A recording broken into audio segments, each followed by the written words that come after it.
Hello friends, आज हम बात करेंगे इंपॉर्टेंट और यूजफुल टॉपिक के बारे में। आज हम बात करेंगे अगर किसी यंग व्यक्ति को 20 साल या 25 साल की एज से पहले अगर किसी को ब्लड प्रेशर का प्रॉब्लम हो जाए तो उसके लिए क्या स्पेसिफिक इश्यूज आते हैं, क्या क्या चीज़ों का उस पर ध्यान रखने की ज़रूरत है, क्या हर एक व्यक्ति को मेडिसिन स्टार्ट करने की ज़रूरत है, और अगर मेडिसिन स्टार्ट कर भी रहे तो और क्या क्या चीज़ों का ध्यान रखने की ज़रूरत है, आज हम उस बारे में डिस्कशन करेंगे।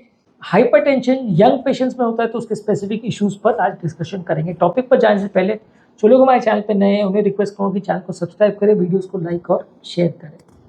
हाइपरटेंशन यूजली यंग पेशेंट में कम देखने को मिलता है। ज़्यादातर हाइपरटेंशन मिडिल एज और अडल्ट एज की बीमारी 30-35 साल की आयु के बाद ही ज़्यादातर देखने को मिलती है।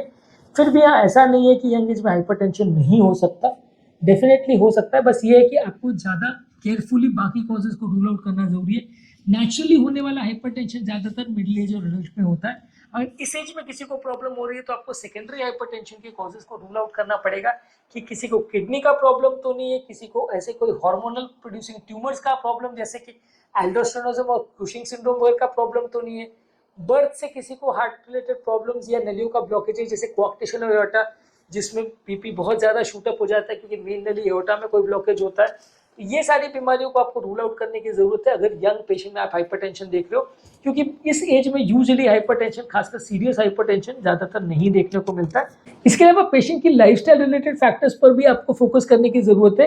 पेशेंट को अगर यंग एज में हाइपरटेंशन हो रहा है तो इनिशियली आप दवा नहीं स्टार्ट करने का कोशिश करोगे, क्योंकि आप जानते हो कि यंग एज में अगर आपको दवा स्टार्ट करनी पड़ती है तो दवा लाइफ टाइम चलती है। बीपी की दवा में प्रॉब्लम यही है कि ये दवा ब्लड प्रेशर को कंट्रोल जरूर अच्छे से कर लेती है लेकिन क्योर नहीं करती है, तो दवा लाइफ टाइम चलती है। तो यंग एज में दवा देने से पहले भी आप 4 बार सोचते हो कि यार इस एज में मैं दवा दूं या नहीं दूं, दवा के लॉन्ग टर्म इम्प्लीकेशंस या प्रॉब्लम्स क्या होंगे, तो इसलिए आप सोच के दवा देते हो। बाकी सारी चीज़ों पर आप ज़्यादा फोकस करते हो, जैसे लाइफस्टाइल चेंजेस है।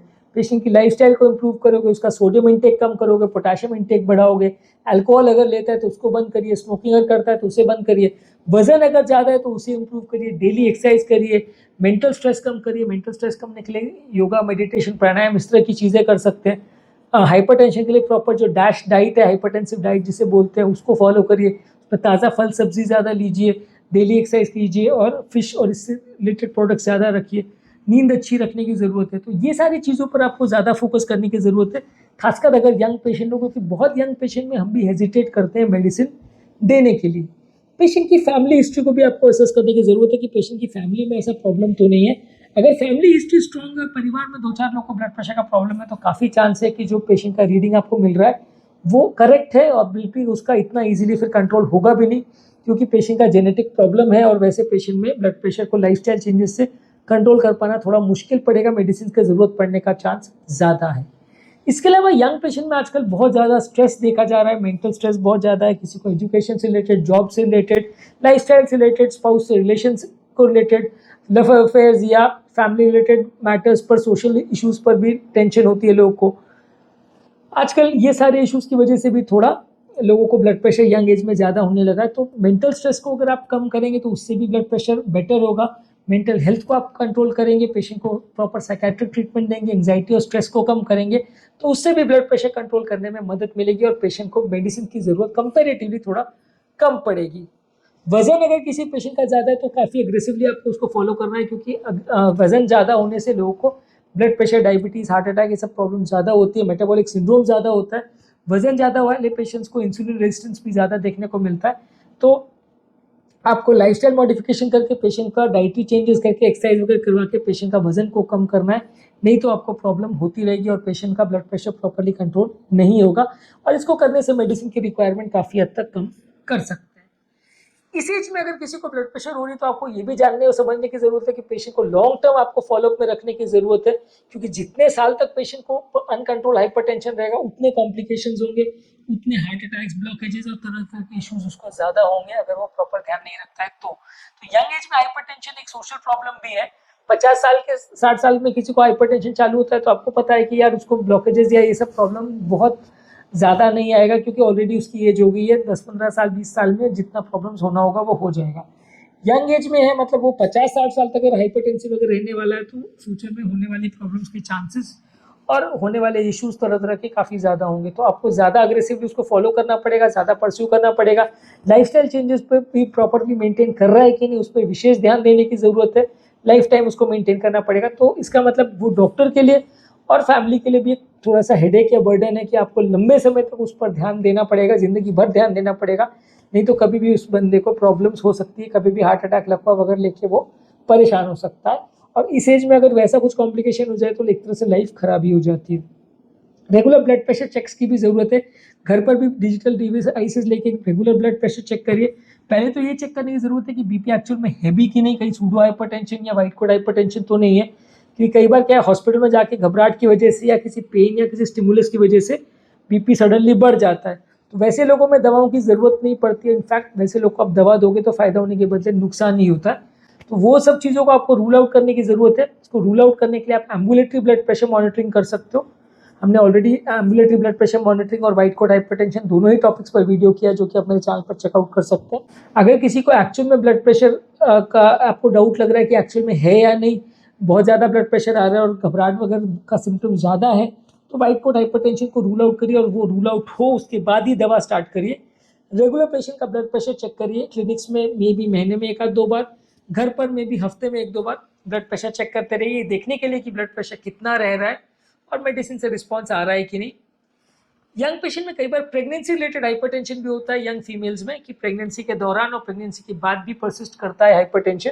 तो इसको भी रूल आउट करना और मेंटेन करना जरूरी है, क्योंकि कई बार प्रेगनेंसी के साथ हुआ हाइपरटेंशन लाइफ टाइम परेशान करता है, जान के लिए भी खतरा हो सकता है, बच्चे के लिए भी खतरा हो सकता है। तो यंग पेशेंट में हाइपरटेंशन अगर प्रेगनेंसी के दौरान हो तो एक बड़ा इशू होता है।